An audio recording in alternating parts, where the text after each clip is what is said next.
कई बार ऐसी घटनाएं होती हैं जो देश ही नहीं पूरी दुनिया को हिला कर रख देती हैं।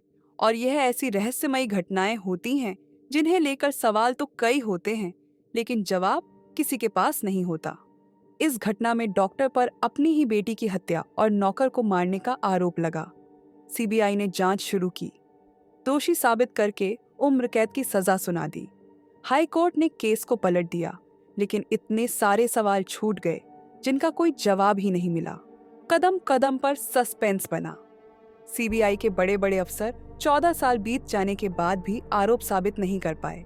आइए आज उसी कहानी को बताते हैं। ध्यान रहे कि यह पूरी कहानी जांच एजेंसियों के जरिए बताई गई बातों पर आधारित है। जैसा अधिकारियों ने बताया है, ठीक उसी तरह से हम पूरे केस को समझाने की कोशिश करते हैं। डॉक्टर दंपत्ति की इकलौती बेटी थी आरुषि। नोएडा के सेक्टर 25 जलवायु विहार में जाने माने डेंटिस्ट राजेश तलवार रहते थे। 15 मई 2008 की रात करीब 11 बजे उनके लैपटॉप में वाईफाई की दिक्कत हुई तो वह अपनी 14 साल की बेटी आरुषि के कमरे में चले गए। वहां रखे कंप्यूटर को खोला और कुछ मेल करने लगे। आरुषि उस दौरान चेतन भगत की 3 मिस्टेक्स ऑफ माई लाइफ पढ़ रही थी। आरुषि की माँ नूपुर भी कुछ देर में आ गई। अब माँ बेटी बात कर रहे थे और पिता ईमेल। कुछ देर बाद राजेश और नूपुर अपने कमरे में चले गए। इधर घर का नौकर हेमराज आरुषि के कमरे में चला गया। कुछ देर बाद राजेश किसी काम से अपने कमरे से बाहर निकले तो देखा आरुषि के कमरे का दरवाजा थोड़ा सा खुला है। झांक कर देखा तो आरुषि और हेमराज आपत्तिजनक हालत में थे। राजेश गुस्से से लाल भागकर किचन के बगल में रखी गोल्फ स्टिक को उठा लाए। कमरे का दरवाजा तेजी से खोला और हेमराज के सिर पर बहुत तेज वार किया। हेमराज का सिर फट गया। राजेश ने गोल्फ स्टिक से दोबारा वार किया। इस बार हेमराज बगल हट गया। वार सीधे आरुषि के सिर में जाकर लगा। इसके बाद दूसरे कमरे से नूपुर तलवार भी आ गई। राजेश ने पूरी बात नूपुर को बताई और फिर दोनों हेमराज की लाश को ठिकाने लगाने और मर्डर से अनजान बनने की कोशिश में लग गए। हेमराज बच न जाए इसलिए उसकी गर्दन की नस काट दी। राजेश और नूपुर तलवार हेमराज की लाश को लेकर छत पर गए। वहां एक किनारे रख दिया। उसके ऊपर कूलर का ढक्कन रख दिया। राजेश को लगा कहीं हेमराज बच न जाए, इसलिए वह नीचे से सर्जिकल ब्लेड लेकर गए और हेमराज की गर्दन की नस काट दी। नीचे आए तो आरुषि की गर्दन पर भी सर्जिकल ब्लेड से कट मार दिया। इसके बाद दोनों ने कपड़े बदले और गोल्फ स्टिक और सर्जिकल ब्लेड को कार में रखा और उन्हें फेंकने चले गए। वापस आए तो गेट में अंदर से ताला लगा दिया और सुबह होने का इंतजार करने लगे। सुबह हुई तो नूपुर यानी आरुषि की मां बोली, हेमराज ने आरुषि को मार दिया। हेमराज के अलावा भारती भी राजेश तलवार के घर पर नौकर थी। वह रात में घर चली जाती थी। 16 मई की सुबह वह 6 बजे आई। गेट बंद था। 3-4 बार डोरबेल बजाया। नूपुर आंख मलते हुए आई और बोली, हेमराज नहीं है क्या? भारती बोली, इतनी आवाज के बाद भी वह बाहर नहीं आया। नूपुर ने गेट का ताला खोलने की कोशिश की पर उससे नहीं खुला।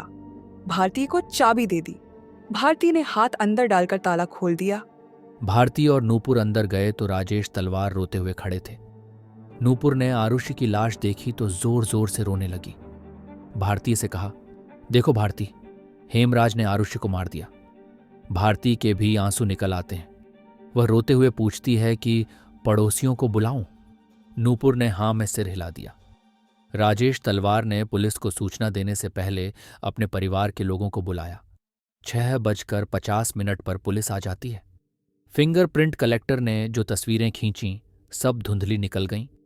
राजेश तलवार और नूपुर ने पुलिस के सामने हत्या के लिए पहला नाम हेमराज का लिया। हेमराज नेपाल का था, इसलिए पुलिस का एक दल नेपाल निकल गया। यूपी पुलिस के फोटोग्राफर और फिंगरप्रिंट कलेक्टर चुन्नीलाल गौतम घटनास्थल पर 10 बजे पहुंचे। फोटो खींची, फिंगरप्रिंट निकाला, लेकिन जब उसका फाइनल प्रिंट निकला तो 24 में से 22 धुंधले थे। 23 फोटो निगेटिव से मेल ही नहीं खाते। हेमराज की लाश छत पर और दरवाजा अंदर से बंद हत्याकांड के अगले ही दिन पुलिस जांच के लिए छत पर जाने लगी। सीढ़ी पर ताला बंद था। चाबी मांगी तो राजेश तलवार ने दी। ऊपर गए तो हेमराज की लाश देखकर सन्न रह गए। अब पुलिस का शक बढ़ता गया।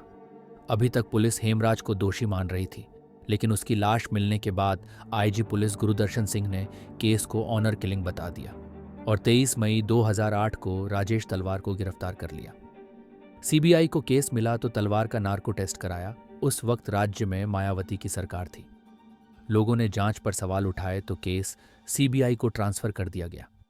सीबीआई ने राजेश तलवार का नार्को टेस्ट करवा दिया, लेकिन कुछ नहीं मिला। इसके बाद जांच टीम ने राजेश की क्लिनिक में काम करने वाले नौकर राजकुमार, विजय मंडल और कंपाउंडर कृष्णा से पूछताछ शुरू की। यहां भी सबूत नहीं मिला।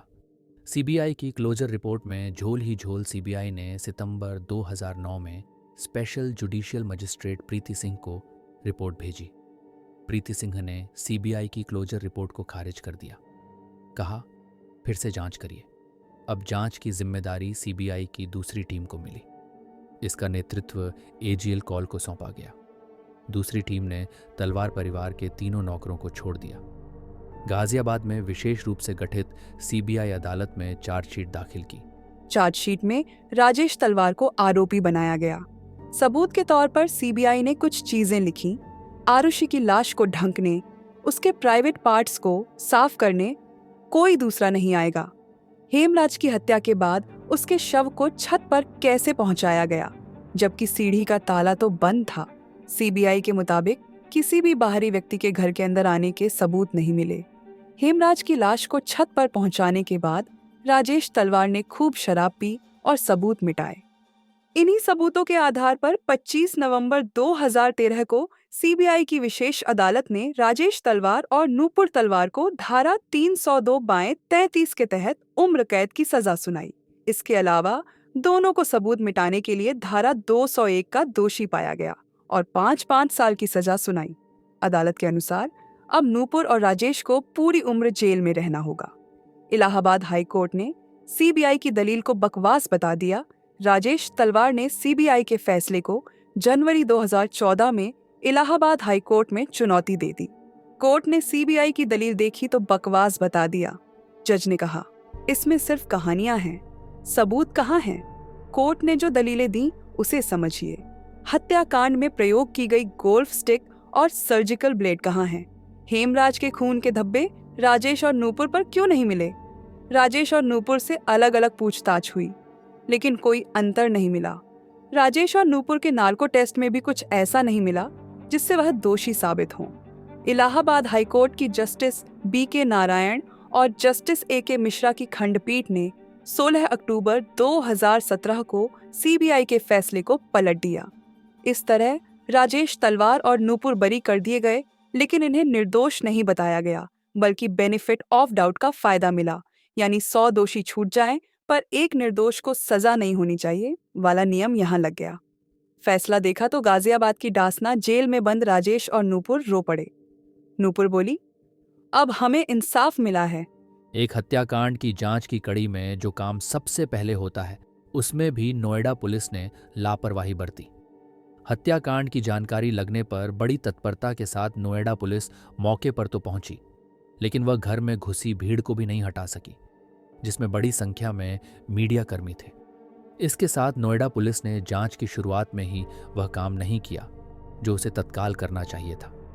घर पर पहुंची नोएडा पुलिस ने न तो खून के नमूने लिए और न ही खून से सनी चादर और गद्दों को पुलिस ने सीज किया, जिस पर आरुषि तलवार का शव मिला था।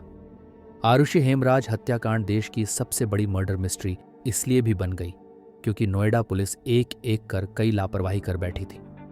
पहले नोएडा पुलिस ने शुरुआत में सबूत इकट्ठा करने में लापरवाही दिखी। रही सही कसर देरी ने कर दी। 16 मई 2008 को आरुषि का शव L32 स्थित घर पर मिला था। ठीक उसी दिन यानी 16 मई 2008 को नोएडा के मेट्रो अस्पताल में भर्ती एक बड़े नेता को देखने के लिए तत्कालीन प्रधानमंत्री मनमोहन सिंह आए थे। जाहिर है बड़े पुलिस अधिकारी उनके सुरक्षा में लगे थे, इसलिए तत्कालीन थाना सेक्टर 20 प्रभारी दाताराम नौनेरिया मौके पर पहुंचे थे। दाताराम ने वहां पहुंचते ही हत्या के इस केस में महज खानापूर्ति की और आरुषि के शव का पंचनामा कर पोस्टमार्टम के लिए भेज दिया। इसके बाद रही सही कसर फ्लैट में पहुंचे मीडिया कर्मियों ने किया, जो घंटों घर भर में सबूतों को अनजाने अनचाहे मिटाते रहे। मगर 15 साल से ज्यादा हो गए मगर ये सवाल आज भी लोगों की जुबान पर रहते हैं और इससे साफी जाहिर होता है कि आरुषि की माँ बाप ने ही उसको हत्या की है। 15 मई 2008 रात को आरुषि और हेमराज का मर्डर एक साथ किया गया, या फिर अलग अलग, और क्या दोनों की हत्यारोपी एक ही थे? आरुषि का शव खून से लथपथ था और उसके बिस्तर पर पड़ा मिला था। आरुषि के शव को बहुत सलीके से रखा हुआ था, जैसे किसी ने उसे मारा और फिर पछतावा होने पर उसके शव की सलीके से बेड पर रखा।